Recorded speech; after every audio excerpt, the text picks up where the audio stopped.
Typical scenario, you get a new spot and you want to treat the room to finally set yourself up with a perfect sound studio or recording booth or both. I've always had to somewhat make do with my studio room, so this time I wanted to go all out, encompassing proper acoustical treatments throughout and combining my lifelong clash of music versus visual and digital art. So once I get into this spot, I notice challenges right away. Then start to warm up to the idea of converting the room and trying to envision what it might look like once it's complete. Let's take a look.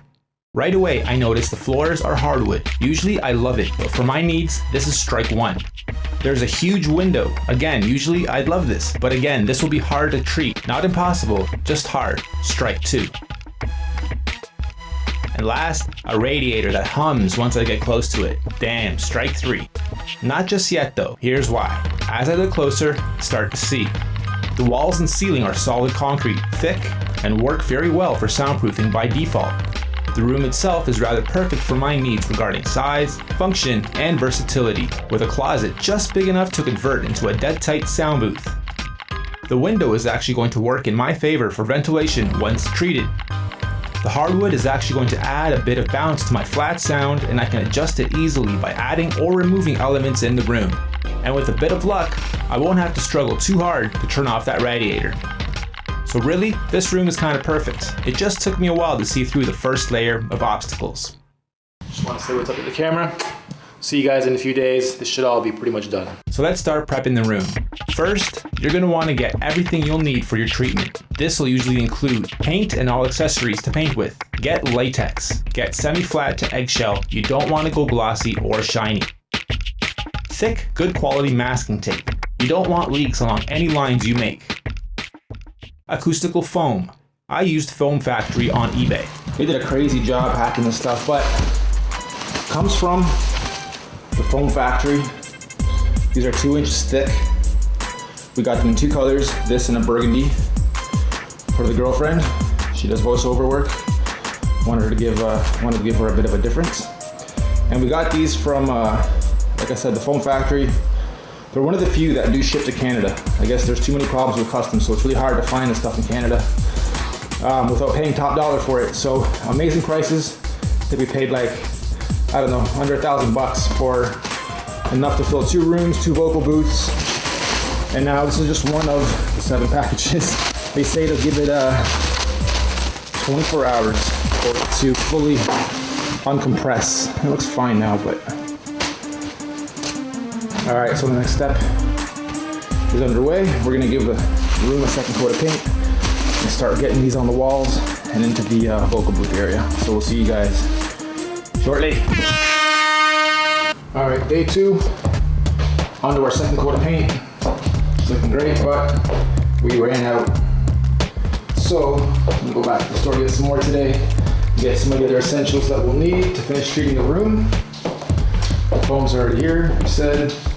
Now that it's daytime, let's have a good look out here. There we are, here's a nice view we're getting. Can't really see much right now, but that's a little river streaming right there. Huge park right there. So yeah, when we're not working,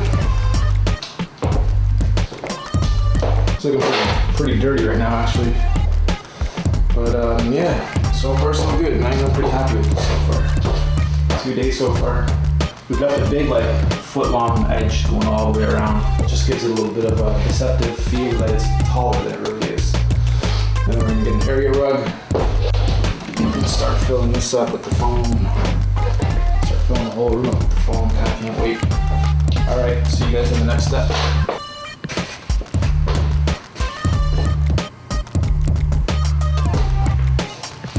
Okay, next step is complete. We have finished second coat, finished the trimming, just got to take all the tape off, clean the floors up, made a mess, but it's nice latex, easy to clean paint, which is good. Already got some of the gear in here. Best seat in the house. Okay. So the cool things we'll be doing next is taking these right here. We'll be doing a pattern of checkerboard. It's going this way, and then the next checkerboard down that way. This part's important. Get a quick consultation with an acoustical pro, telling them the dimensions of your room, the building materials used, i.e. drywall and insulation versus concrete, carpet versus hardwood versus laminate, etc., and they'll tell you the best application for your room or vocal booth or both. Rule of thumb is usually to cover 50% of your control or production room and up to 100% of your booth, with removable elements to adjust how flat versus how bouncy your recording will be, and what microphone or microphone settings you use to maximize your results. Consider thickness of foam, type of foam, size of foam pieces, color, pattern you're going to use, and texture you want.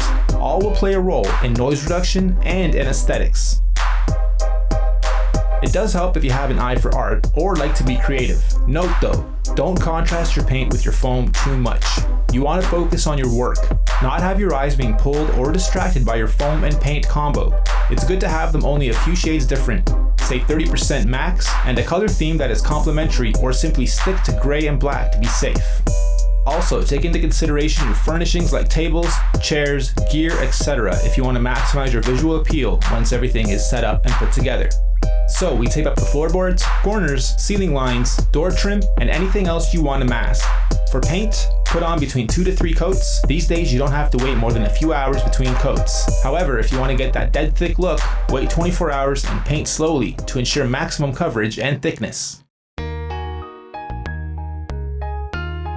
Alright, so there we have it. The first row on the first wall is up. And now what we're going to do with this next piece, this next row, let's do this.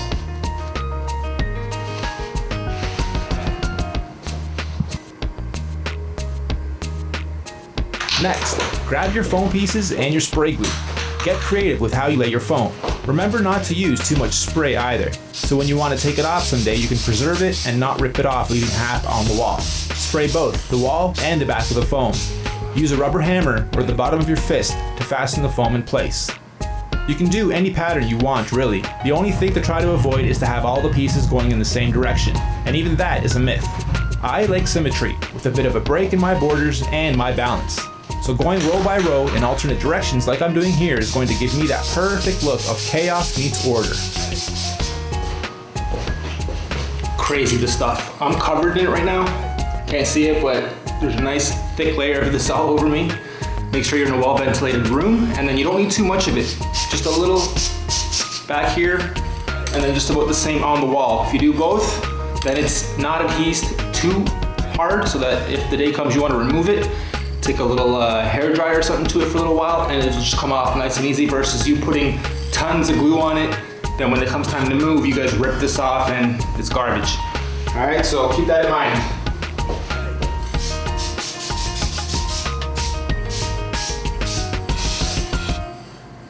Once your first one's done, like I had to do this on the first one, right?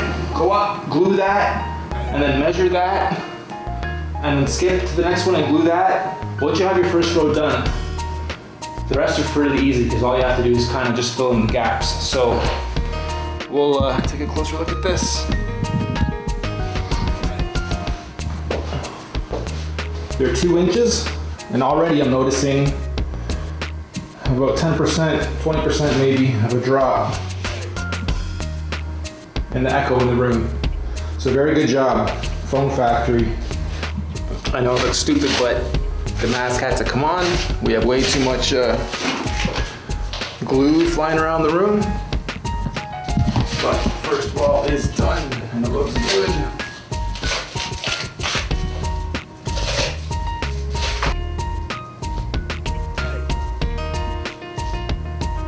Alright, so we have this wall complete. We have the doorway complete.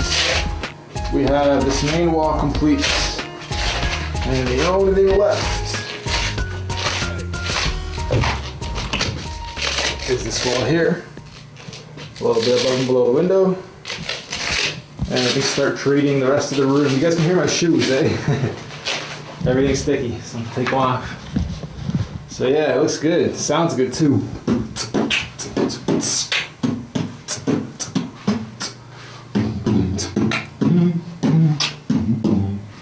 Yeah, I'm liking it.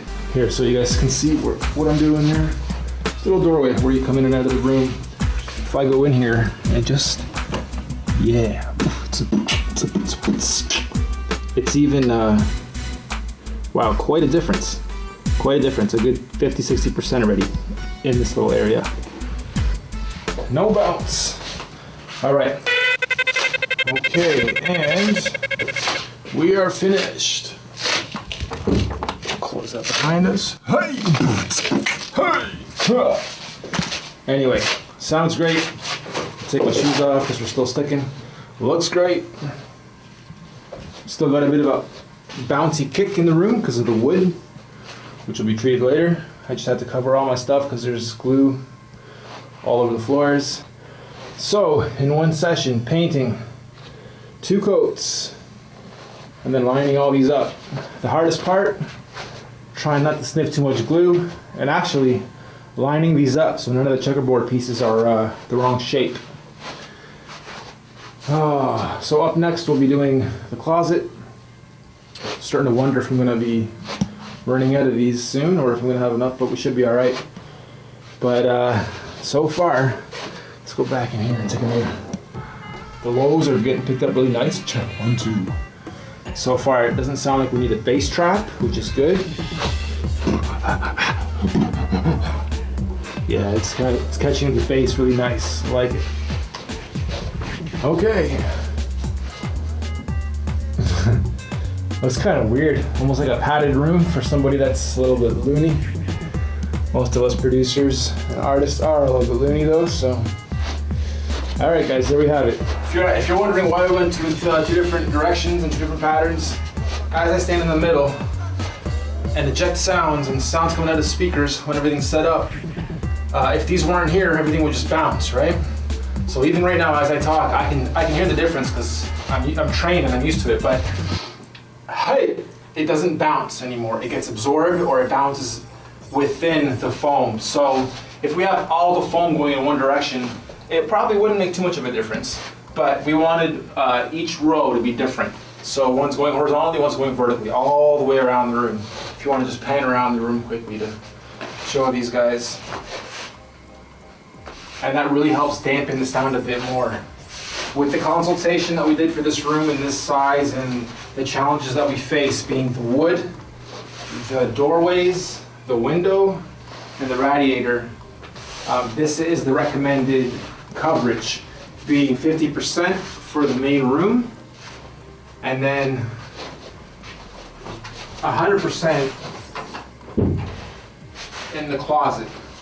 I don't know if the microphone on the camera will pick it up. Come a little bit closer maybe. But when I'm in here, I can already, this is already acting like a little vocal booth. It's catching all the sound and trapping some of the bass really, really well. 1, 2, 1, 2, hey! And then as we come out here, hey! If you guys can't tell over the speakers, this is probably gonna be played on YouTube and stuff, so it'll lose some of the audio quality. But this is turning out really, really nice. And then tomorrow, we'll get this going and then show you guys how that is. Once it's done, we'll film it. So right here, what we're gonna have is a big L-shaped table, or U-shaped table, sorry. I'll be sitting right in the middle of the U. I'll have my view and I wanna look out the window, and then I'll have the vocal booth behind me, a workstation in front of me, a workstation on my right. 3 monitors, 2 monitors, meaning computer monitors to look at, screens, and then actual audio monitors, 1 on each side, and then 2 in the center there. Some of the gears are already on the floor, waiting to be installed. So now it's just a matter of a cleanup, setting up the tables, getting an area rug, ceiling treatment, and we're good to go. NC Media, stepping up the par for the studio. I love it. I'm happy with it. Once you're finished painting the room and gluing your foam, stand back in awe and take a few photographs. You've just finished the first step in building your own acoustically treated sound room. You're not quite there yet, but stand in the middle, beatbox, sing, yell. You'll notice a huge difference if you walk into any other room and do the same. Awesome. All right. Good. Thank you.